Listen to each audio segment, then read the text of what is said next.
Assalamualaikum warahmatullahi wabarakatuh.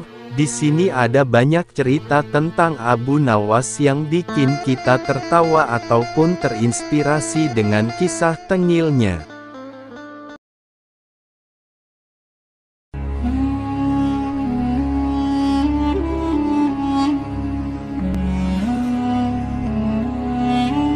Abu Nawas dan harimau berjenggot. Hai Abu Nawas, seru Khalifah Harun al-Rasyid. Sekarang juga kamu harus dapat mempersembahkan kepadaku seekor harimau berjenggot, jika gagal, aku bunuh kau. Kata-kata itu merupakan perintah Sultan yang diucapkan dengan penuh tegas dan kegeraman. Dari bentuk mulutnya ketika mengucapkan kalimat itu jelas betapa Sultan menaruh dendam kesumat kepada Abu Nawas yang telah berkali-kali mempermainkan dirinya dengan cara-cara yang sangat kurang ajar. Perintah itu merupakan cara Baginda untuk dapat membunuh Abu Nawas. Ya Tuanku Syah Alam, jawab Abu Nawas, semua perintah paduka akan hamba laksanakan, namun untuk yang satu ini hamba mohon waktu 8 hari. Baik, kata Baginda. Al-Kisah, pulanglah Abu Nawas ke rumah. Agaknya ia sudah menangkap gelagat bahwa raja sangat marah kepadanya, dicarinya akal supaya dapat mencelakakan diriku, agar terbalas dendamnya, pikir Abu Nawas, jadi aku juga harus berhati-hati. Sesampainya di rumah dipanggilnya 4 orang tukang kayu dan disuruhnya membuat kandang macan. Hanya dalam waktu 3 hari kandang itu pun siap sudah. Kepada istrinya ia berpesan agar menjamu orang yang berjenggot yang datang ke rumah. Apabila Adinda dengar Kakanda mengetuk pintu kelak, suruh dia masuk ke dalam kandang itu, kata Abu Nawas sambil menunjuk kandang tersebut, lah kemudian bergegas pergi ke musala dengan membawa sajadah. Baik, kata istrinya. Hai Abu Nawas, tumben kamu salat di sini? Bertanya imam dan penghulu musala itu. Sebenarnya saya mau menceritakan hal ini kepada orang lain, tapi kalau tidak kepada tuan penghulu kepada siapa lagi saya mengadu, jawab Abu Nawas. Tadi malam saya ribut dengan istri saya, itu sebabnya saya tidak mau pulang ke rumah. Pucuk dicinta, ulam tiba, pikir penghulu itu. Kubiarkan Abu Nawas tidur di sini dan aku pergi ke rumah Abu Nawas menemui istrinya, sudah lama aku menaruh hati kepada perempuan cantik itu. Hai Abu Nawas, kata si penghulu, bolehkah aku menyelesaikan perselisihan dengan istrimu itu? Silakan, jawab Abu Nawas. Hamba sangat berterima kasih atas kebaikan hati tuan. Maka pergilah penghulu ke rumah Abu Nawas dengan hati berbunga-bunga, dan dengan wajah berseri-seri diketuknya pintu rumah Abu Nawas. Begitu pintu terbuka ia langsung mengamit istri Abu Nawas dan diajak duduk bersanding. Hai Adinda, katanya, apa gunanya punya suami jahat dan melarat, lagi pula Abu Nawas hidupnya tak karuan, lebih baik kamu jadi istriku, kamu dapat hidup senang dan tidak kekurangan suatu apa. Baiklah kalau keinginan tuan demikian, jawab istri Abu Nawas. Tak berapa lama kemudian terdengar pintu diketuk orang, ketukan itu membuat penghulu belingsatan, kemana aku harus bersembunyi ia bertanya kepada nyonya rumah. Tuan penghulu, jawab istri Abu Nawas, silahkan bersembunyi di dalam kandang itu, ia lalu menunjuk kandang yang terletak di dalam kamar Abu Nawas. Tanpa pikir panjang lagi penghulu itu masuk ke dalam kandang itu dan menutupnya dari dalam, sedangkan istri Abu Nawas segera membuka pintu, sambil menengok ke kiri kanan, Abu Nawas masuk ke dalam rumah. Hai Baginda, apa yang ada di dalam kandang itu? Tanya Abu Nawas. Tidak ada apa-apa, jawab istrinya. Apa putih-putih itu? Tanya Abu Nawas, lalu dilihatnya penghulu itu gemetar karena malu dan ketakutan. Setelah 8 hari Abu Nawas memanggil 8 kuli untuk memikul kandang itu ke istana. Di Baghdad orang gempar ingin melihat harimau berjenggot. Seumur hidup, jangankan melihat, mendengar harimau berjenggot pun belum pernah. Kini Abu Nawas malah dapat seekor. Mereka terheran-heran akan kehebatan Abu Nawas. Tetapi begitu dilihat penghulu di dalam kandang, mereka tidak bisa bilang apa-apa selain mengiringi kandang itu sampai ke istana hingga menjadi arak-arakan yang panjang. Si penghulu malu bukan main, arang di muka kemana hendak disembunyikan. Tidak lama kemudian sampailah iring-iringan itu ke dalam istana. "Hai Abu Nawas, apa kabar?" tanya Baginda Sultan. "Apa kamu sudah berhasil mendapatkan harimau berjenggot?" "Dengan berkat dan doa tuanku, alhamdulillah hamba berhasil," jawab Abu Nawas.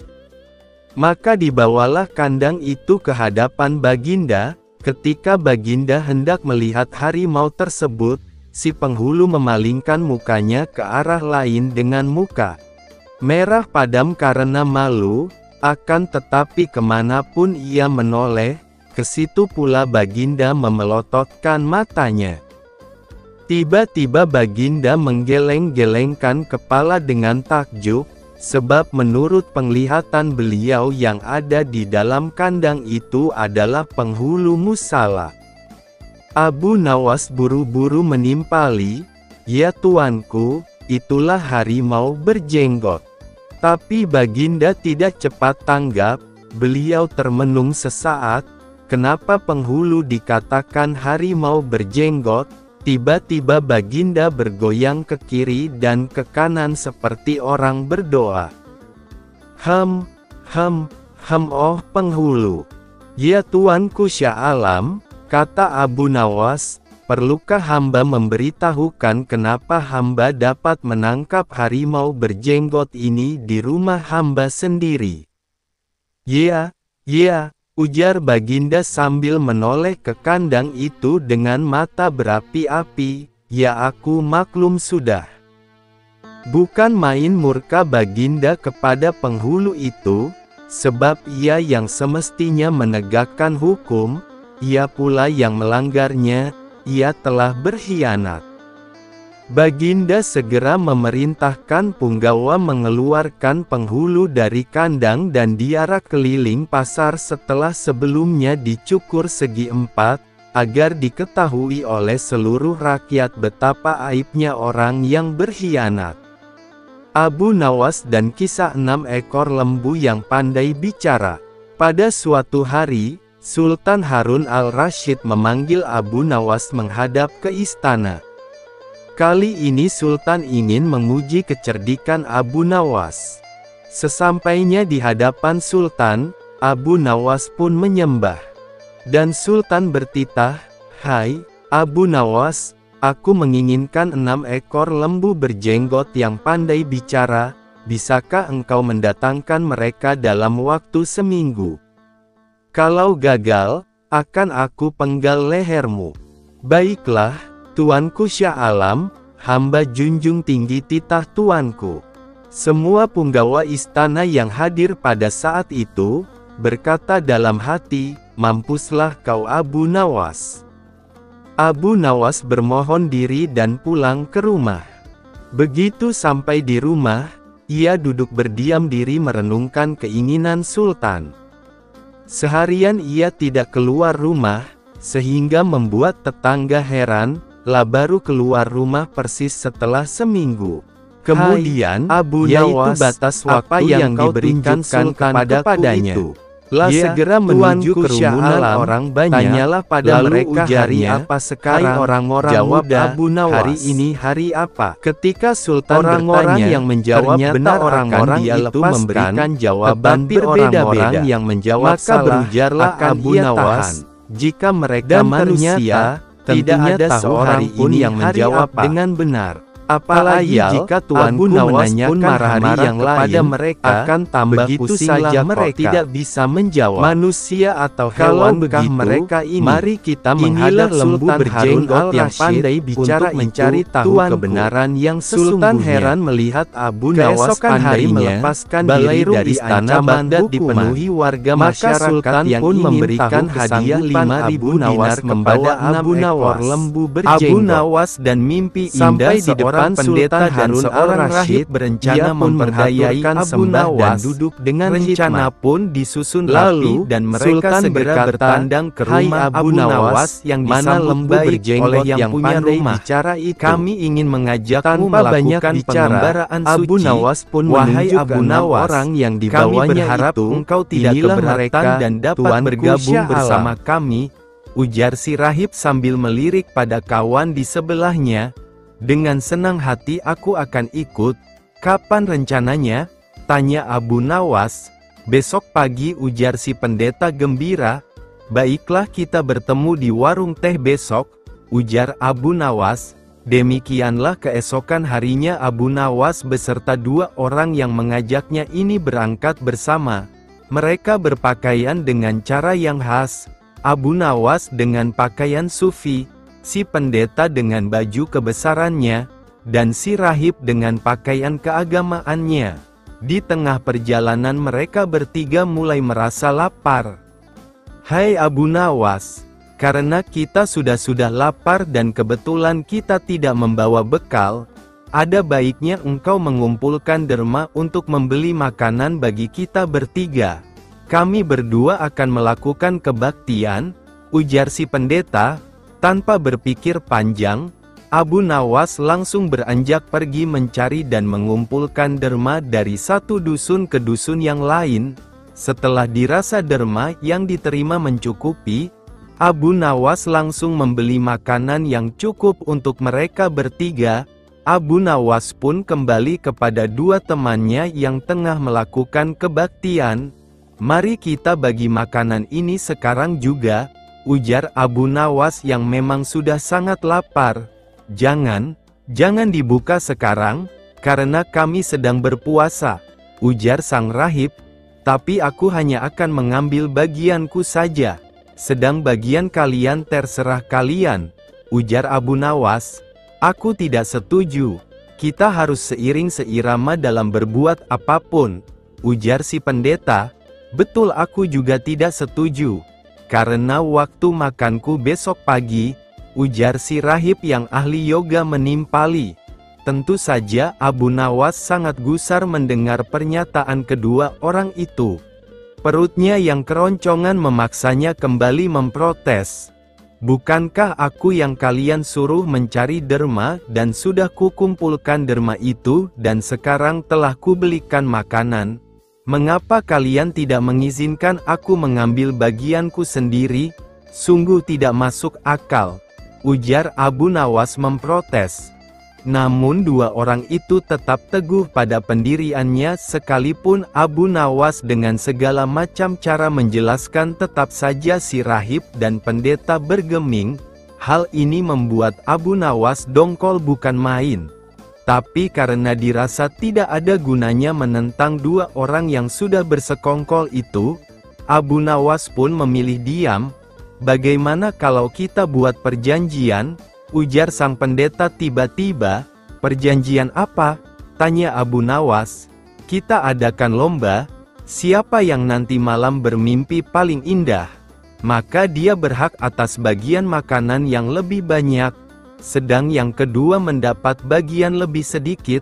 Sedang yang mimpinya tidak indah mendapat bagian makanan yang paling sedikit, ujar pendeta dengan cerdiknya.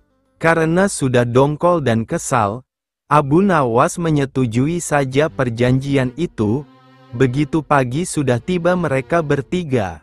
Sudah bangun, dengan sangat antusias si rahib lalu menceritakan mimpinya. Luar biasa. Semalam aku bermimpi indah sekali. Aku memasuki sebuah taman yang mirip sekali dengan nirwana. Aku merasakan suatu kenikmatan dan keindahan yang belum pernah kurasakan seumur hidupku, ujar rahib dengan gembiranya. Mimpimu sangat menakjubkan saudara rahib. Sangat menakjubkan, ujar si pendeta dengan agak berlebihan. Mimpiku pun tak kalah indahnya, ujar pendeta. Aku seolah-olah menembus ruang dan waktu. Aku menyusup ke masa silam di mana pendiri agamamu hidup. Dan sungguh sangat membahagiakan aku bertemu dengannya, dan kemudian aku diberkati olehnya, ujar sang pendeta dengan gembiranya. Seperti tadi, kini giliran rahib memuji-muji mimpi si pendeta. Sementara Abu Nawas diam saja melihat kelakuan dua orang yang memang bersekongkol memperdayai dirinya itu. Hai Abu Nawas, kenapa kau diam saja? Apa mimpimu semalam? Apakah seindah mimpi kami? Ujar si rahib dan pendeta hampir bersamaan. Abu Nawas yang sudah tahu dirinya tengah dikerjai, hanya berujar pelan. Kawan-kawanku sepengembaraan, kalian tentu mengenal Nabi Daud, Beliau adalah nabi yang ahli berpuasa. Tadi malam aku bermimpi bertemu dan berbincang-bincang dengannya. Beliau menanyakan apakah aku berpuasa atau tidak. Karena aku belum makan dari pagi, maka aku bilang saja bahwa aku berpuasa. Tidak tahunya beliau menyuruhku berbuka karena hari sudah malam. Tentu saja aku tidak berani membantah perintah seorang nabi. Makanya aku bangun dan langsung menghabiskan semua makanan, ujar Abu Nawas dengan santainya. Abu Nawas dan nazar seorang saudagar. Hai istriku, sebaiknya kita bernazar kepada Allah, kata seorang saudagar kepada istrinya. Jika kita diberi anak laki-laki, aku akan memotong kambing yang besar dan lebar tanduknya sejengkal, kemudian dagingnya kita sedekahkan kepada fakir miskin. Rupanya sang saudagar tersebut sudah sangat merindukan lahirnya seorang anak, karena telah bertahun-tahun berumah tangga tidak kunjung diberi momongan oleh Tuhan. Kemudian ia menyuruh beberapa orang untuk mencari kambing besar bertanduk selebar jengkal, dengan pesan, beli saja kambing itu berapapun harganya, tidak usah ditawar lagi. Ternyata usaha itu gagal total. Sulit memperoleh kambing dengan lebar tanduk sejengkal, yang ada paling-paling selebar 3-4 jari. Akibatnya saudagar itu susah, tidur pun tidak nyenyak. Terpikir olehnya untuk mengganti nazarnya itu dengan 10 ekor kambing sekaligus. Yang penting kan kambing, bukan binatang lain. Namun rencana itu akan dikonsultasikan dulu dengan beberapa orang penghulu di negeri itu. Ketika sampai di rumah seorang penghulu, ternyata rumah itu sedang digunakan sebagai tempat pertemuan para penghulu datang kemari, ingin berdagang. Apa maksud kedatangan Anda kemari? Tanya penghulu yang tertua. Datang kemari ingin mengadukan nasib hamba ke saudagar yang dipertuan. Hamba mempunyai nazar yang sulit dipecahkan. Katakan maksudmu, lalu diutarakan kendala yang dihadapi dan rencana penggantiannya. Maka diceritakanlah perihal nazar tidak berani memberikan rekomendasi untuk mengganti nazar. Mereka bahkan menyuruh saudagar itu untuk terus mencari kambing bertanduk sejengkal dimanapun dan kemanapun, sesuai dengan nazar semula. Hamba itu kami semua tidak berani menyuruh menggantinya dengan yang lain-lain. Kenyataan itu semakin bertambah berat beban saudagar itu. Insya Allah mohon dapat memberi jalan keluar. Saudagar suatu hari ia mendapat kabar bahwa di negeri ke Baghdad ada seorang raja yang adil, arif dan bijaksana. Bingung memikirkan nazar saudagar Sultan Harun al-Rasyid. Sepanjang siang dan malam ia pun pasang niat menghadap Sultan ke Baghdad. Dengan apa nazar di sana kebetulan baginda sedang duduk di balairung bersama beberapa orang menteri. Diganti dengan yang lain. Hai orang muda, hukumnya engkau berasal dari mana? Beliau mengumpulkan para setelah melihat dan kedatangan saudagar mudanya, menyatakan keresahannya sehubungan dengan nazar saudagar dari kopiah itu. Tolong berikan pertimbangan kepadaku malam ini juga karena aku sudah terlanjur berjanji kepadanya untuk menerimanya menghadap esok pagi, titah Baginda Sultan, atau aku akan mendapat malu besar. Suasana Balairung pun hening, sunyi senyap berkepanjangan, mereka termenung dan terpekur memikirkan titah sultannya, namun tidak juga ditemukan jalan keluarnya. "Ya Tuanku Syah Alam," kata salah seorang yang tertua di antara mereka, "tidak ada hukumnya, baik menurut kitab maupun logika, bahwa nazar itu boleh diganti dengan barang lain." Setelah itu satu persatu mereka mohon diri meninggalkan Balairung dan pertemuan pun bubar. Baginda lalu masuk istana, mau tidur, tetapi mata itu tidak mau diajak kompromi. Karena otak masih terfokus pada masalah nazar dan malu besar yang akan dihadapinya esok pagi, menjelang subuh Baginda pun teringat kepada Abu Nawas. Tidak ada manusia yang dapat memutuskan hal ini selain Abu Nawas, pikir Baginda dengan sukacita. Setelah itu barulah Baginda dapat memicingkan matanya, tidur pulas sampai pagi. Begitu bangun, diutuslah penggawa memanggil Abu Nawas. Setelah Abu Nawas tiba di hadapannya, Baginda pun mengutarakan perihal nazar saudagar dari negeri Kopiah itu dan semua usaha yang sudah ditempuhnya serta malu besar yang akan didapatnya sebentar lagi, karena para kadi dan orang alim seluruh negeri tidak dapat memberi jalan keluar. Apalagi sebentar lagi saudagar dari Kopiah itu akan menghadap ke istana. Apa pendapatmu tentang hal itu? Tanya Baginda Sultan dengan sorot mata ingin tahu jawaban Abu Nawas. Ya Tuanku Syah Alam, jawab Abu Nawas ringan. Janganlah Tuanku bersusah hati, jika Tuanku percaya insya Allah hamba dapat menyelesaikan perkara ini. Tak berapa lama kemudian Balairung pun dipenuhi orang-orang yang ingin tahu keputusan Baginda Sultan tentang nazar saudagar dari negeri Kopiah itu. Baginda memanggil saudagar tersebut dan memerintahkan Abu Nawas memecahkan masalah itu. "Hai saudagar, bawalah kemari anakmu, dan seekor kambing yang besar badannya," kata Abu Nawas. Mendengar perkataan Abu Nawas itu semua orang terheran-heran, termasuk Baginda Sultan dan si saudagar itu. Apa maksud Abu Nawas kali ini? Pikir mereka. Si saudagar itu menyatakan kesediaannya membawa anak dan seekor kambing paling besar serta mohon pamit pulang ke negeri Kopiah. Baginda Sultan masuk istana, melanjutkan tidurnya, dan pertemuan pagi itu pun bubar. Sesuai dengan janjinya, saudagar itu pun datang kembali ke Baghdad beberapa hari kemudian, membawa istri, anak dan seekor kambing, langsung menghadap Sultan di istana. "Datang juga engkau kemari, hai saudagar," kata Baginda Sultan. "Tunggulah sebentar, akan aku kumpulkan penghulu dan rakyat." Kemudian Baginda menyuruh memanggil Abu Nawas. Akan halnya Abu Nawas, ketika mengetahui dijemput ke istana, ia pura-pura sakit. Baginda Sultan yang diberi tahu hal itu memaksa agar Abu Nawas dibawa dengan kereta kerajaan.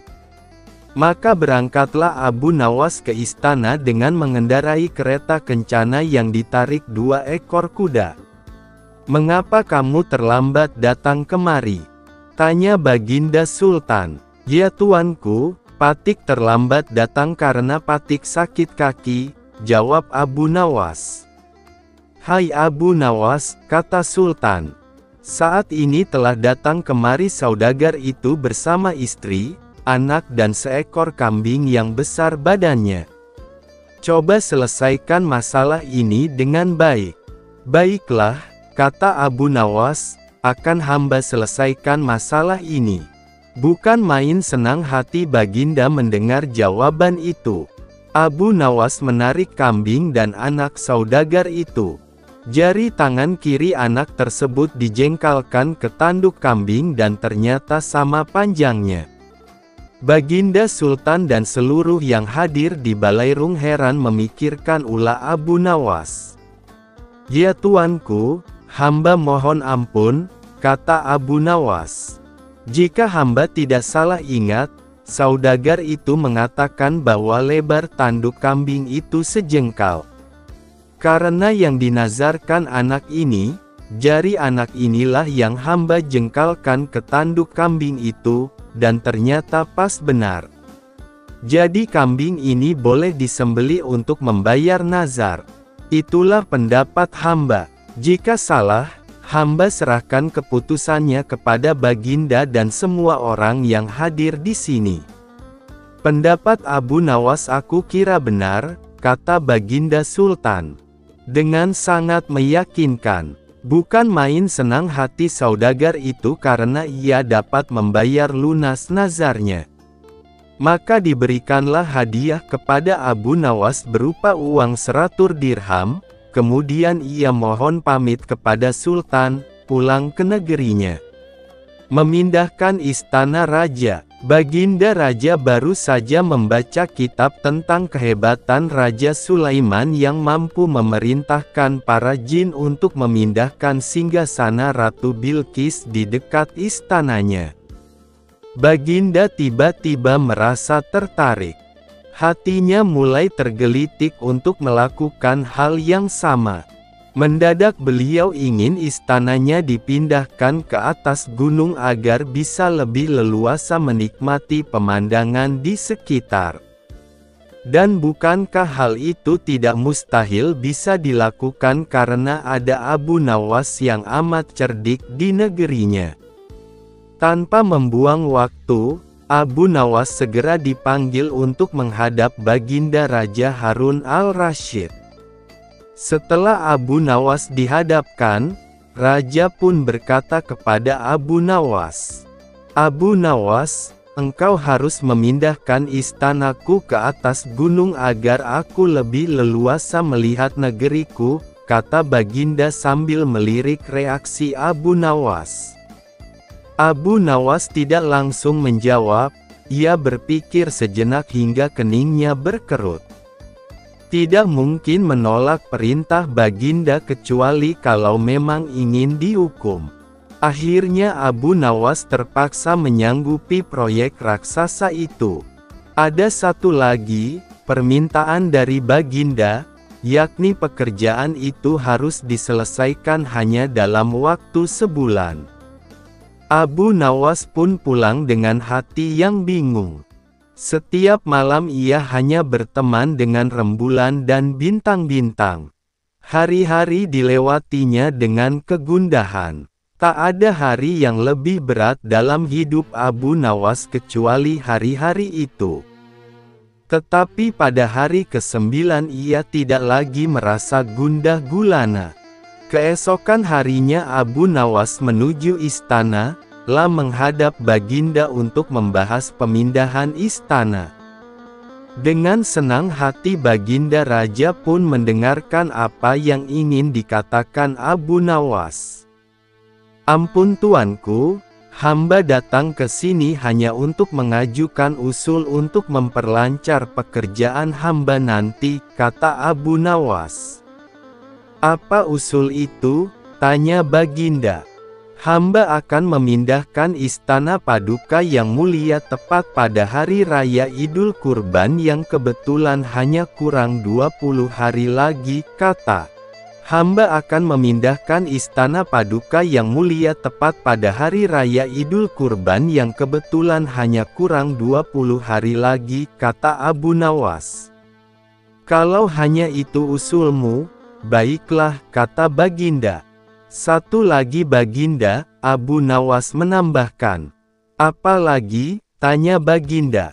"Hamba mohon Baginda menyembelih 10 ekor sapi yang gemuk untuk dibagikan langsung kepada para fakir miskin," kata Abu Nawas. "Usulmu ku terima," jawab Baginda menyetujui. Abu Nawas pun pulang dengan perasaan riang gembira. Kini tidak ada lagi yang perlu dikhawatirkan. Toh nanti bila waktunya sudah tiba, ia pasti akan dengan mudah memindahkan istana Baginda Raja. Jangankan hanya memindahkan ke puncak gunung, ke dasar samudera pun Abu Nawas sanggup. Desas-desus mulai tersebar ke seluruh pelosok negeri. Hampir semua orang harap-harap cemas. Tetapi sebagian besar rakyat merasa yakin atas kemampuan Abu Nawas. Karena selama ini Abu Nawas belum pernah gagal melaksanakan tugas-tugas aneh yang dibebankan di atas pundaknya. Namun ada juga beberapa orang yang meragukan keberhasilan Abu Nawas kali ini. Saat-saat yang dinanti-nantikan pun tiba. Rakyat berbondong-bondong menuju lapangan untuk melakukan salat hari raya Idul Adha. Dan seusai salat, 10 sapi sumbangan Baginda Raja disembelih lalu dimasak dan kemudian segera dibagikan kepada fakir miskin. Kini giliran Abu Nawas yang harus melaksanakan tugas berat itu. Abu Nawas berjalan menuju istana diikuti oleh rakyat. Sesampainya di depan istana, Abu Nawas bertanya kepada Baginda Raja. "Ampun tuanku yang mulia, apakah istana sudah tidak ada orangnya lagi?" tanya Abu Nawas. "Tidak ada," jawab Baginda Raja singkat. Kemudian Abu Nawas berjalan beberapa langkah mendekati istana, lalu berdiri sambil memandangi istana. Abu Nawas berdiri mematung seolah-olah ada yang ditunggu. Baginda Raja pun akhirnya tidak sabar. "Abu Nawas, mengapa engkau belum juga mengangkat istanaku?" tanya Baginda Raja. "Hamba sudah siap sejak tadi Baginda," kata Abu Nawas. "Apa maksudmu engkau sudah siap sejak tadi? Kalau engkau sudah siap, lalu apa yang engkau tunggu?" tanya Baginda masih diliputi perasaan heran. "Hamba menunggu istana Paduka yang mulia diangkat oleh seluruh rakyat yang hadir untuk diletakkan di atas pundak hamba. Setelah itu hamba tentu akan memindahkan istana Paduka yang mulia ke atas gunung sesuai dengan perintah Paduka," jawab Abu Nawas. Baginda Raja Harun al-Rasyid terpana. Beliau tidak menyangka Abu Nawas masih bisa terhindar dari hukumannya. Istana raja hancur karena lalat. Pada suatu hari Abu Nawas terlihat murung, hanya tertunduk lesu mendengarkan penuturan istrinya yang mengatakan kalau beberapa pekerja kerajaan atas titah Raja Harun membongkar rumahnya. Raja berdalih bahwa itu dilakukan karena bermimpi kalau di bawah rumahnya terpendam emas dan permata yang tak ternilai harganya. Namun setelah mereka terus-menerus menggali, ternyata emas dan permata tidak juga ditemukan. Parahnya, sang raja juga tidak mau meminta maaf atau mengganti rugi sedikit pun kepada Abu Nawas.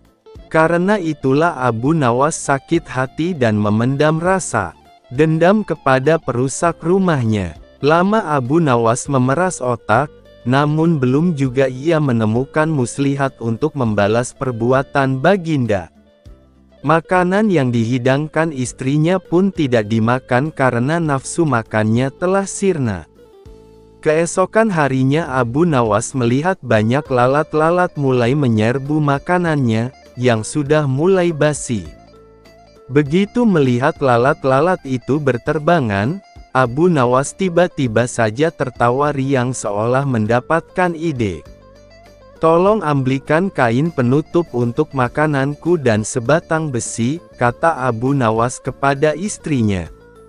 Dengan wajah berseri-seri Abu Nawas berangkat menuju istana. Setiba di istana, Abu Nawas membungkuk memberi hormat kepada Raja Harun. Raja Harun terkejut atas kedatangan Abu Nawas di hadapan para menterinya. Raja Harun pun mempersilahkan Abu Nawas untuk menghadap. "Ampun tuanku, Hamba menghadap tuanku Baginda hanya untuk mengadukan perlakuan tamu-tamu yang tidak diundang. Mereka memasuki rumah hamba tanpa izin dan berani memakan makanan hamba, lapor Abu Nawas. Siapakah tamu-tamu tak diundang itu wahai Abu Nawas? Tanya Baginda dengan bijaksana. Lalat-lalat ini tuanku, jawab Abu Nawas sambil membuka penutup piringnya. Kepada siapa lagi kalau bukan kepada paduka junjungan hamba? Hamba mengadukan perlakuan yang tidak adil ini, lanjut Abu Nawas. Lalu, keadilan seperti apa yang engkau inginkan dariku? Tanya Baginda Raja penasaran. Hamba hanya menginginkan izin tertulis dari Baginda sendiri agar hamba bisa dengan leluasa menghukum lalat-lalat yang nakal itu, jawab Abu Nawas memulai muslihatnya. Akhirnya Raja Harun dengan terpaksa membuat surat izin yang isinya memperkenankan Abu Nawas untuk memukul lalat-lalat itu dimanapun mereka hinggap. Setelah mendapat izin tertulis itu, Abu Nawas mulai mengusir lalat-lalat di piringnya. Setelah mendapat izin tertulis itu, Abu Nawas mulai mengusir lalat-lalat di piringnya hingga mereka terbang dan hinggap di sana-sini. Dengan menggunakan tongkat besi yang dibawanya dari rumah, Abu Nawas mulai mengejar dan memukuli lalat-lalat itu. Ketika hinggap di kaca, Abu Nawas dengan tenang dan leluasa memukul kaca itu hingga pecah. Kemudian vas bunganan indah milik sang raja juga ikut terkena pukul dan pecah. Akhirnya, hanya dalam beberapa menit saja seluruh perabot istana hancur berkeping-keping. Raja Harun tidak bisa berbuat apa-apa kecuali menyadari kekeliruannya yang telah dilakukan terhadap Abu Nawas dan keluarganya. Setelah merasa puas, Abu Nawas mohon diri. Barang-barang kesayangan Raja Harun banyak yang hancur. Bukan cuma itu saja, Raja juga menanggung rasa malu. Kini dia sadar betapa kelirunya telah berbuat semena-mena kepada Abu Nawas. Abu Nawas dan pengemis yang kedinginan dalam kolam. Ada seorang saudagar di Baghdad yang mempunyai sebuah kolam yang airnya terkenal sangat dingin. Konon tidak seorang pun yang tahan berendam di dalamnya berlama-lama, apalagi hingga separuh malam. Siapa yang berani berendam semalam di kolamku, aku beri hadiah 10 dirham. Kata saudagar itu. Ajakan tersebut mengundang banyak orang untuk mencobanya, namun tidak ada yang tahan semalam, paling lama hanya mampu sampai sepertiga malam. Pada suatu hari datang seorang pengemis kepadanya. Maukah kamu berendam di dalam kolamku ini semalam? Jika kamu tahan aku beri hadiah 10 dirham, kata si saudagar. Baiklah akan ku coba, jawab si pengemis. Kemudian dicelupkannya kedua tangan dan kakinya ke dalam kolam. Memang air kolam itu dingin sekali. Boleh juga, katanya kemudian. Kalau begitu nanti malam kamu bisa berendam di situ, kata si saudagar. Menanti datangnya malam si pengemis pulang dulu ingin memberitahu anak istrinya mengenai rencana berendam di kolam itu. Istriku, kata si pengemis sesampainya di rumah, bagaimana pendapatmu bila aku berendam semalam di kolam saudagar itu untuk mendapat uang 10 dirham? Kalau kamu setuju aku akan mencobanya. Setuju, jawab si istri, moga-moga Tuhan menguatkan badanmu. Kemudian pengemis itu kembali ke rumah saudagar. Nanti malam jam 8 kamu boleh masuk ke kolamku dan boleh keluar jam 6 pagi, kata si saudagar, jika tahan akan ku bayar upahmu. Setelah sampai waktunya masuklah si pengemis ke dalam kolam, hampir tengah malam ia kedinginan sampai tidak tahan lagi dan ingin keluar. Tetapi karena mengharap uang upah 10 dirham, ditahannya maksud itu sekuat tenaga. Lah kemudian berdoa kepada Tuhan agar airnya tidak terlalu dingin lagi. Ternyata doanya dikabulkan. Ia tidak merasa kedinginan lagi. Kira-kira jam 2 pagi anaknya datang menyusul. Lah khawatir jangan-jangan bapaknya mati kedinginan. Hatinya sangat gembira ketika dilihat bapaknya masih hidup. Kemudian ia menfalakan api di tepi kolam dan menunggu sampai pagi. Siang harinya pengemis itu bangkit dari kolam dan buru-buru menemui si saudagar untuk minta upahnya. Namun saudagar itu menolak membayar. "Aku tidak mau membayar, karena anakmu membuat api di tepi kolam, kamu pasti tidak kedinginan."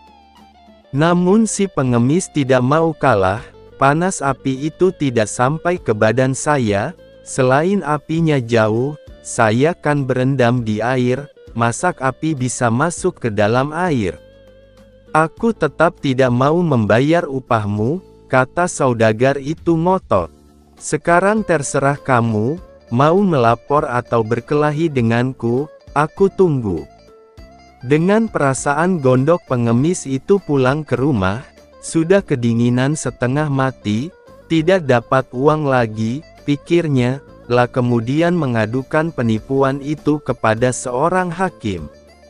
Boro-boro pengaduannya didengar, hakim itu malahan membenarkan sikap sang saudagar. Lantas ia berusaha menemui orang-orang besar lainnya untuk diajak bicara, namun ia tetap disalahkan juga.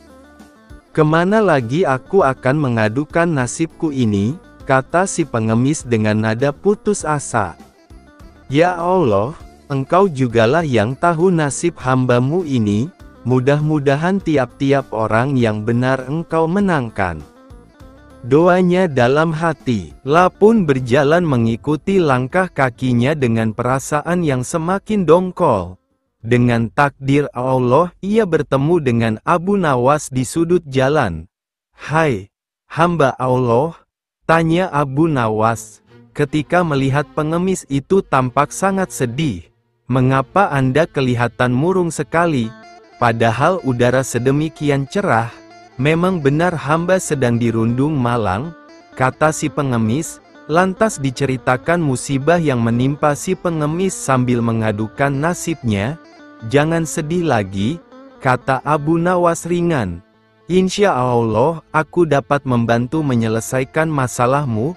Besok datanglah ke rumahku dan lihatlah caraku. Niscaya kamu menang dengan izin Allah." "Terima kasih banyak, Anda bersedia menolongku," kata si pengemis. Lantas keduanya berpisah. Abu Nawas tidak pulang ke rumah, melainkan menghadap Baginda Sultan di istana. "Apa kabar, hai Abu Nawas?" sapa Baginda Sultan begitu melihat batang hidung Abu Nawas. "Ada masalah apa gerangan hari ini?" "Kabar baik, ya Tuanku Syah Alam," jawab Abu Nawas. "Jika tidak keberatan Patik, silahkan Baginda datang ke rumah Patik, sebab Patik punya hajat." "Kapan aku mesti datang ke rumahmu?" tanya Baginda Sultan. "Hari Senin jam 7 pagi, Tuanku," jawab Abu Nawas. "Baiklah," kata Sultan, "aku pasti datang ke rumahmu." Begitu keluar dari istana, Abu Nawas langsung ke rumah saudagar yang punya kolam. Kemudian ke rumah Tuan Hakim dan pembesar-pembesar lainnya yang pernah dihubungi oleh si pengemis. Kepada mereka Abu Nawas menyampaikan undangan untuk datang ke rumahnya Senin depan, hari Senin yang ditunggu. Sejak jam 7 pagi rumah Abu Nawas telah penuh dengan tamu yang diundang, termasuk Baginda Sultan. Mereka duduk di permadani yang sebelumnya telah digelar oleh tuan rumah sesuai dengan pangkat dan kedudukan masing-masing. Setelah semuanya terkumpul, Abu Nawas mohon izin kepada Sultan untuk pergi ke belakang rumah. Ia kemudian menggantung sebuah periuk besar pada sebuah pohon, menjerangnya, menaruh di atas api. Tunggu punya tunggu, Abu Nawas tidak tampak batang hidungnya. Maka Sultan pun memanggil Abu Nawas. "Kemana gerangan si Abu Nawas? Sudah masakkah nasinya atau belum?" gerutu Sultan. Rupanya geru Tuan Sultan didengar oleh Abu Nawas. Ia pun menjawab, "Tunggulah sebentar lagi, Tuanku Syah Alam." Baginda pun diam, dan duduk kembali. Namun ketika matahari telah sampai ke ubun-ubun, ternyata Abu Nawas tak juga muncul di hadapan para tamu. Perut Baginda yang buncit itu telah keroncongan. "Hai Abu Nawas, bagaimana dengan masakanmu itu? Aku sudah lapar," kata Baginda. "Sebentar lagi, ya Syah Alam," sahut tuan rumah. Baginda masih sabar. Ia kemudian duduk kembali. Tetapi ketika waktu zuhur sudah hampir habis tak juga ada hidangan yang keluar. Baginda tak sabar lagi. Ia pun menyusul Abu Nawas di bagian belakang rumah, diikuti tamu-tamu lainnya. Mereka mau tahu apa sesungguhnya yang dikerjakan tuan rumah. Ternyata Abu Nawas sedang mengipas-ngipas api di tungkunya. "Hai Abu Nawas, mengapa kamu membuat api di bawah pohon seperti itu?" tanya Baginda Sultan. Abu Nawas pun bangkit, demi mendengar pernyataan Baginda. "Ya Tuanku Syah Alam, hamba sedang memasak nasi, sebentar lagi juga masak," jawabnya. "Menanak nasi?" tanya Baginda. "Mana periuknya?" "Ada, Tuanku," jawab Abu Nawas sambil mengangkat mukanya ke atas. "Ada?" tanya Baginda keheranan. "Mana?" "Iya." Mendongakkan mukanya ke atas mengikuti gerak Abu Nawas. Tampak di atas sana sebuah periuk besar bergantung jauh dari tanah. "Hai, Abu Nawas, sudah gilakah kamu?" tanya Sultan. "Memasak nasi bukan begitu caranya, periuk di atas pohon, apinya di bawah, kamu tunggu 10 hari pun beras itu tidak bakalan jadi nasi." "Begini, Baginda," Abu Nawas berusaha menjelaskan perbuatannya. "Ada seorang pengemis berjanji dengan seorang saudagar. Pengemis itu disuruh berendam dalam kolam yang airnya sangat dingin dan akan diupah 10 dirham jika mampu bertahan 1 malam. Si pengemis setuju karena mengharap upah 10 dirham dan berhasil melaksanakan janjinya. Tapi si saudagar tidak mau membayar, dengan alasan anak si pengemis membuat api di pinggir kolam. Lalu semuanya diceritakan kepada Sultan lengkap dengan sikap Tuan Hakim dan para pembesar yang membenarkan sikap si saudagar. Itulah sebabnya Patik berbuat seperti ini. "Boro-boro nasi itu akan matang," kata Sultan, "airnya saja tidak bakal panas, karena apinya terlalu jauh." "Demikian pula halnya si pengemis," kata Abu Nawas lagi, "ladi dalam air dan anaknya membuat api di tanah jauh dari pinggir kolam." Tetapi saudagar itu mengatakan bahwa si pengemis tidak berendam di air karena ada api di pinggir kolam, sehingga air kolam jadi hangat. Saudagar itu pucat mukanya. Ia tidak dapat membantah kata-kata Abu Nawas. Begitu pula para pembesar itu, karena memang demikian halnya. "Sekarang aku ambil keputusan begini," kata Sultan. "Saudagar itu harus membayar si pengemis 100 dirham dan dihukum selama 1 bulan karena telah berbuat salah kepada orang miskin. Hakim dan orang-orang pembesar dihukum 4 hari karena berbuat tidak adil dan menyalahkan orang yang benar." Saat itu juga si pengemis memperoleh uangnya dari si saudagar. Setelah menyampaikan hormat kepada Sultan dan memberi salam kepada Abu Nawas, ia pun pulang dengan riangnya. Sultan kemudian memerintah menterinya untuk memenjarakan saudagar dan para pembesar sebelum akhirnya kembali ke istana dalam keadaan lapar dan dahaga. Akan halnya Abu Nawas, ia pun sebenarnya perutnya keroncongan dan kehausan. Membuat manusia bertelur. Sudah bertahun-tahun Baginda Raja Harun al-Rasyid ingin mengalahkan Abu Nawas. Namun perangkap-perangkap yang selama ini dibuat, semua bisa diatasi dengan cara-cara yang cemerlang oleh Abu Nawas. Baginda Raja tidak putus asa. Masih ada puluhan jaring muslihat yang telah disiapkannya untuk menjerat dan menghukum Abu Nawas. Baginda Raja beserta para menterinya sering mengunjungi tempat pemandian air hangat yang hanya dikunjungi para pangeran, bangsawan dan orang-orang terkenal. Pada suatu sore yang cerah ketika Yang Mulia Raja sedang mandi di kolam, ia berkata kepada para menterinya, "Aku punya akal untuk menjebak Abu Nawas," kata Baginda Raja dengan wajah yang ceria. "Apakah itu wahai Paduka yang mulia?" tanya salah seorang menteri. "Kalian tak usah tahu dulu. Aku hanya ingin kalian datang lebih dini besok sore. Jangan lupa, datanglah besok sebelum Abu Nawas datang karena aku akan mengundangnya untuk mandi bersama-sama kita," kata Baginda Raja memberi pengarahan. Baginda Raja memang sengaja tidak menyebutkan tipuan apa yang akan digelar besok. Abu Nawas pun diundang untuk mandi bersama Baginda Raja dan para menteri di pemandian air hangat yang terkenal itu. Keesokan harinya, Baginda Raja dan para menteri sudah datang lebih dahulu. Baginda membawa 19 butir telur ayam. 18 butir dibagikan kepada para menterinya, dan 1 butir lagi untuk dirinya sendiri. Kemudian Baginda memberi pengarahan singkat tentang apa yang telah direncanakannya untuk menjebak Abu Nawas. Ketika Abu Nawas datang, Baginda Raja beserta para menteri sudah berendam di kolam. Abu Nawas pun lalu melepas pakaian dan langsung ikut berendam. Abu Nawas berharap-harap cemas. Kira-kira permainan apa lagi yang akan dihadapinya?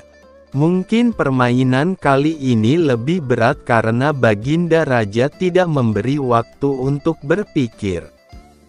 Tiba-tiba Baginda Raja membuyarkan lamunan Abu Nawas. Beliau lalu berkata kepada Abu Nawas, "Hai Abu Nawas, aku mengundangmu mandi bersama karena ingin mengajak engkau ikut dalam permainan kami," kata Baginda Raja. "Permainan apakah itu Paduka yang mulia?" tanya Abu Nawas belum mengerti. "Kita sekali-kali melakukan sesuatu yang secara alami hanya bisa dilakukan oleh binatang. Sebagai manusia, kita harus bisa melakukannya dengan cara kita masing-masing," jawab Baginda sambil tersenyum. "Hamba belum mengerti Baginda yang mulia," kata Abu Nawas agak ketakutan. "Masing-masing dari kita harus bisa bertelur seperti ayam. Dan barang siapa yang tidak bisa bertelur, maka ia harus dihukum," tegas Baginda. Abu Nawas tidak berkata apa-apa. Wajahnya nampak murung, lah semakin yakin dirinya tak akan bisa lolos dari lubang jebakan Baginda dengan mudah. Melihat wajah Abu Nawas murung, wajah Baginda Raja semakin berseri-seri. "Nah sekarang apalagi yang kita tunggu? Kita menyelam lalu naik ke atas sambil menunjukkan telur kita masing-masing," perintah Baginda Raja. Baginda Raja dan para menteri pun mulai menyelam, kemudian naik ke atas satu persatu dengan membawa sebutir telur ayam. Abu Nawas masih di dalam kolam, lah tentu saja tidak sempat mempersiapkan telur karena ia memang tidak tahu kalau ia diharuskan bertelur seperti ayam. Kini Abu Nawas tahu kalau Baginda Raja dan para menteri telah mempersiapkan telur masing-masing 1 butir. Karena belum ada seorang manusia pun yang bisa bertelur dan tidak akan pernah ada yang bisa. Karena dadanya mulai terasa sesak, Abu Nawas cepat-cepat muncul ke permukaan, dan kemudian naik ke atas. Baginda Raja langsung mendekati Abu Nawas. Abu Nawas nampak tenang, bahkan ia berlaku aneh. Tiba-tiba saja ia mengeluarkan suara seperti ayam jantan berkokok, keras sekali sehingga Baginda dan para menterinya merasa kaget dan heran. "Ampun tuanku yang mulia, hamba tidak bisa bertelur seperti Baginda dan para menteri," kata Abu Nawas sambil membungkuk hormat. "Kalau begitu engkau harus dihukum," kata Baginda Raja bangga. "Tunggu dulu wahai tuanku yang mulia," kata Abu Nawas memohon. "Apalagi wahai Abu Nawas?" tanya Baginda tidak sabar. "Paduka yang mulia, sebelumnya izinkan hamba membela diri. Sebenarnya kalau hamba mau bertelur, hamba tentu mampu. Tetapi hamba merasa menjadi ayam jantan maka hamba tidak bertelur. Hanya ayam betina saja yang bisa bertelur." "Kukuruyuk," kata Abu Nawas sambil membusungkan dada. Baginda Raja tidak bisa berkata apa-apa. Wajah Baginda dan para menteri yang semula ceria penuh kemenangan kini mendadak berubah menjadi merah padam karena malu. Sebab mereka dianggap ayam betina. Abu Nawas memang cerdik. Karena merasa malu, Baginda Raja Harun al-Rasyid dan para menteri pun segera berpakaian dan kembali ke istana tanpa mengucapkan sepatah kata pun. Memang Abu Nawas banyak akalnya dan telah diakui oleh para ilmuwan sebagai ahli mantik atau ilmu logika. Gampang saja baginya untuk membolak-balikkan dan mempermainkan kata-kata guna menjatuhkan mental lawan-lawannya. Sebuah tebakan jitu. Suatu hari, Baginda Raja Harun al-Rasyid terlihat murung. Semua menterinya tidak ada yang sanggup menemukan jawaban dari dua pertanyaan Baginda. Bahkan para penasihat kerajaan pun merasa tidak mampu memberi penjelasan yang memuaskan Baginda. Padahal Baginda sendiri ingin mengetahui jawaban yang sebenarnya. Mungkin karena amat penasaran, para penasihat pun menyarankan agar Abu Nawas saja yang memecahkan dua teka-teki yang membingungkan itu. Tidak begitu lama Abu Nawas pun dihadapkan. Baginda mengatakan bahwa akhir-akhir ini ia sulit tidur karena diganggu oleh keingintahuan menyingkap dua rahasia alam. "Tuanku yang mulia, rahasia alam manakah yang tuanku maksud?" tanya Abu Nawas penasaran. "Aku memanggilmu untuk menemukan jawaban dari dua teka-teki yang selama ini menggoda pikiranku," kata Baginda. "Dapatkah hamba memecahkan kedua teka-teki itu, tuanku?" tanya Abu Nawas yang mulai khawatir. "Pertama, di manakah sebenarnya batas alam semesta yang diciptakan oleh Tuhan kita?" tanya Baginda. "Di dalam pikiran wahai Paduka yang mulia," jawab Abu Nawas tanpa sedikit pun perasaan ragu. "Tuanku yang mulia, ketidakterbatasan itu muncul karena adanya keterbatasan, dan keterbatasan itu ditanamkan oleh Tuhan di dalam otak manusia. Maka dari itu manusia tidak akan pernah tahu di mana batas jagat raya ini. Sesuatu yang terbatas tentu tak akan mampu mengukur sesuatu yang tidak terbatas," lanjut Abu Nawas. Baginda mulai tersenyum karena merasa puas mendengar penjelasan Abu Nawas yang masuk akal. Kemudian Baginda melanjutkan teka-teki yang kedua. "Wahai Abu Nawas, manakah yang lebih banyak jumlahnya? Bintang-bintang di langit ataukah ikan-ikan di laut?" tanya Baginda. Ikan-ikan di laut, jawab Abu Nawas dengan tangkas.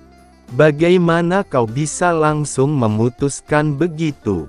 Apakah engkau pernah menghitung jumlah mereka? Tanya Baginda heran.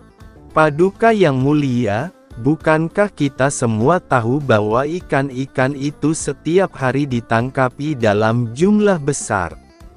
Namun walaupun begitu, jumlah mereka tetap banyak seolah-olah tidak pernah berkurang karena saking banyaknya. Sementara bintang-bintang itu tidak pernah rontok, jumlah mereka juga banyak, jawab Abu Nawas meyakinkan. Seketika itu rasa penasaran yang selama ini menghantui Baginda Sirna tak berbekas. Baginda Raja Harun al-Rasyid pun memberi hadiah kepada Abu Nawas dan istrinya berupa uang yang cukup banyak.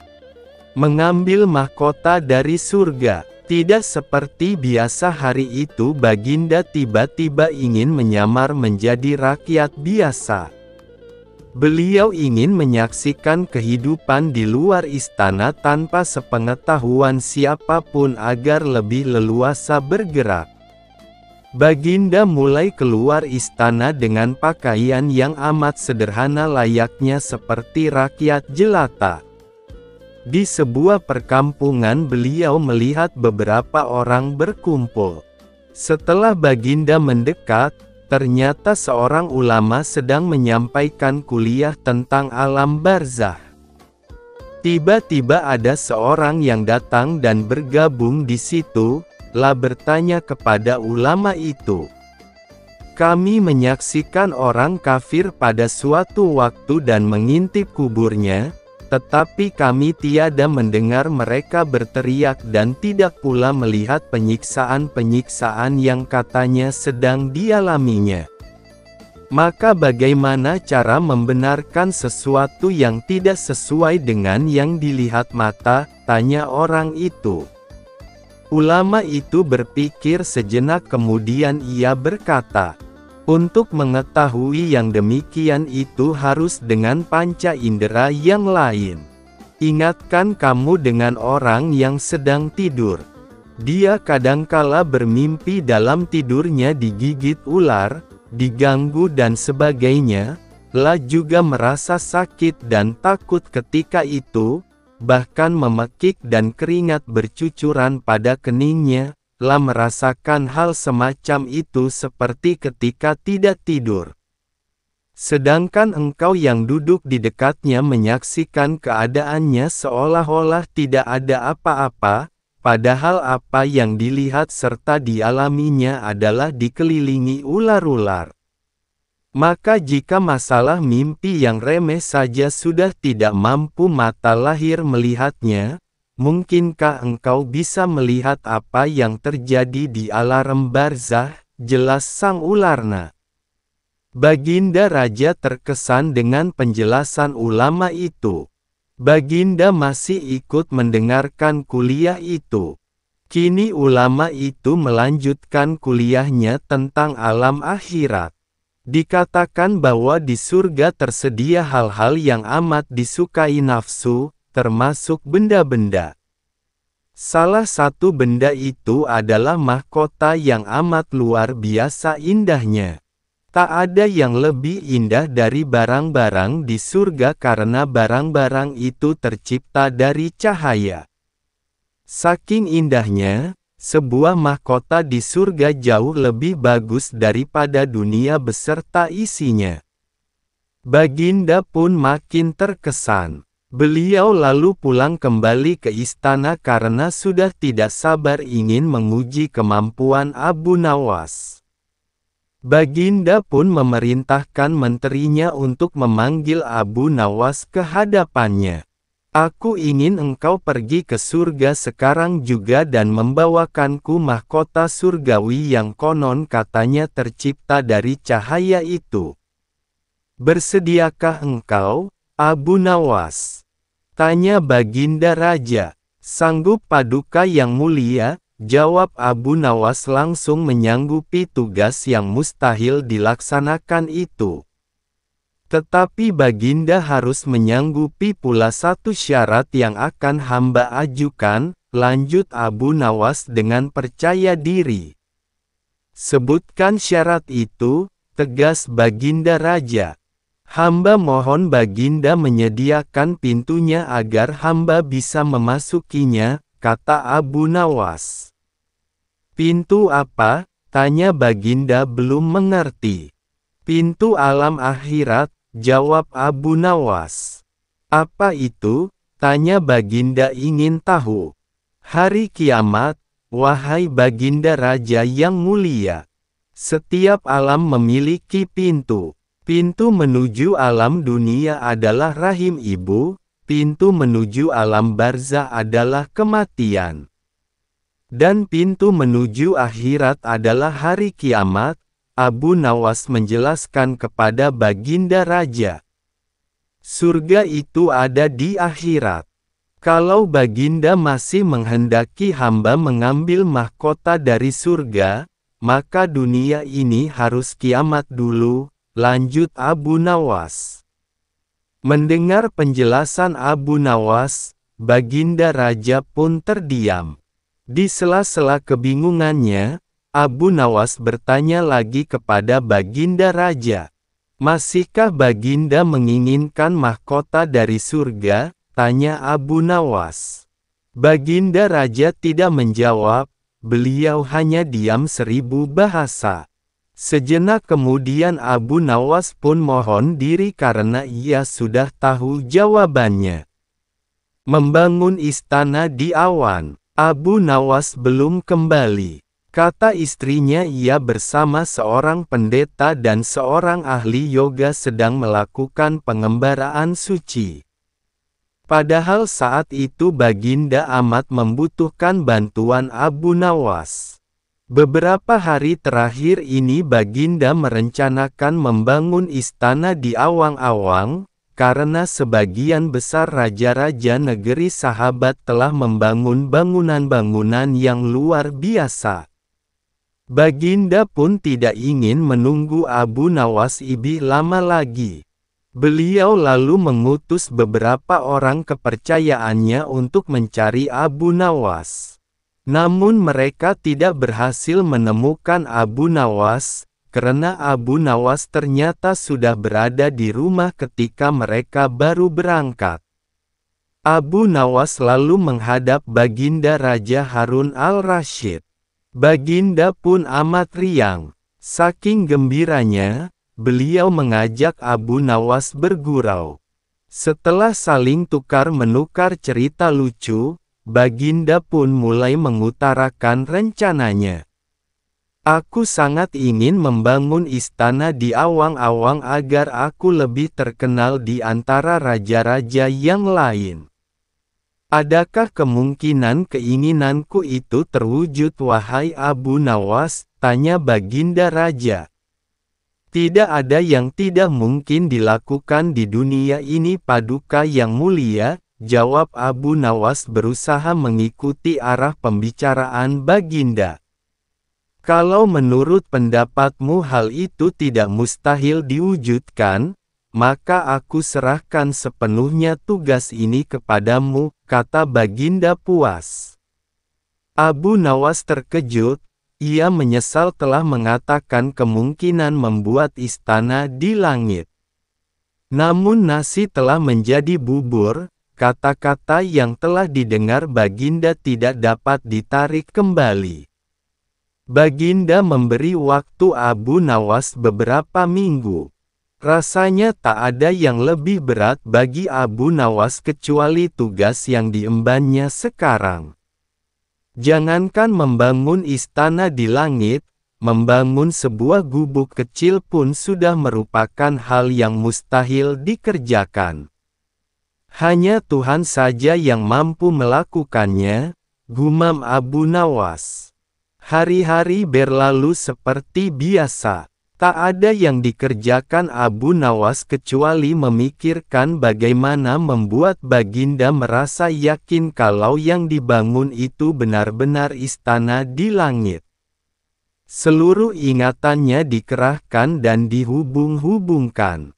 Abu Nawas bahkan berusaha menjangkau masa kanak-kanaknya.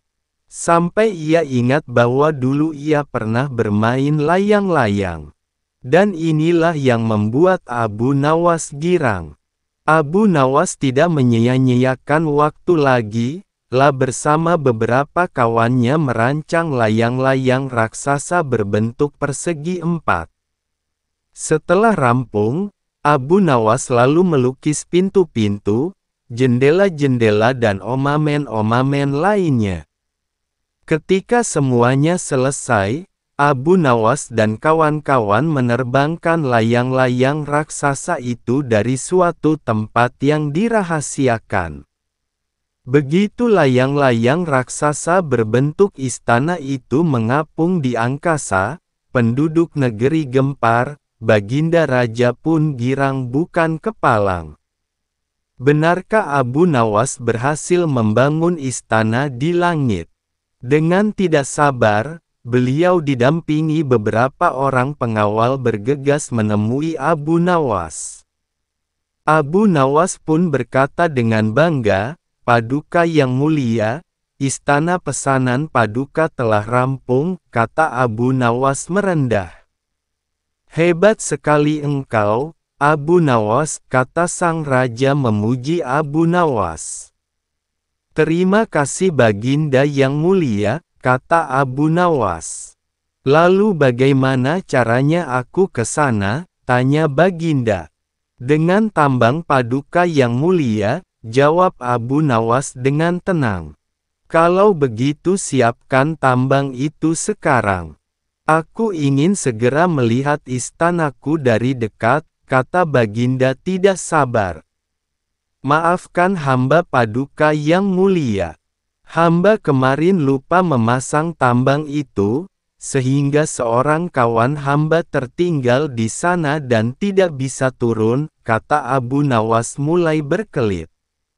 "Bagaimana denganmu, Abu Nawas?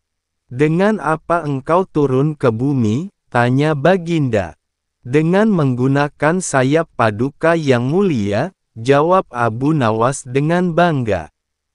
"Kalau begitu buatkan aku sayap supaya aku bisa terbang ke sana," kata Baginda. "Paduka yang mulia, sayap itu hanya bisa diciptakan dalam mimpi," kata Abu Nawas menjelaskan. "Engkau berani mengatakan aku gila sepertimu?" tanya Baginda sambil melotot. "Ya, Baginda, kurang lebih seperti itu," jawab Abu Nawas tangkas. "Apa maksudmu?" tanya Baginda lagi. Baginda sendiri tahu bahwa membangun istana di awang-awang adalah pekerjaan yang mustahil dilaksanakan. Tetapi Baginda tetap menyuruh hamba mengerjakannya. Sedangkan hamba juga tahu bahwa pekerjaan itu mustahil dikerjakan. Tetapi hamba tetap menyanggupi titah Baginda yang tidak masuk akal itu, kata Abu Nawas berusaha menjelaskan kepada Baginda Raja.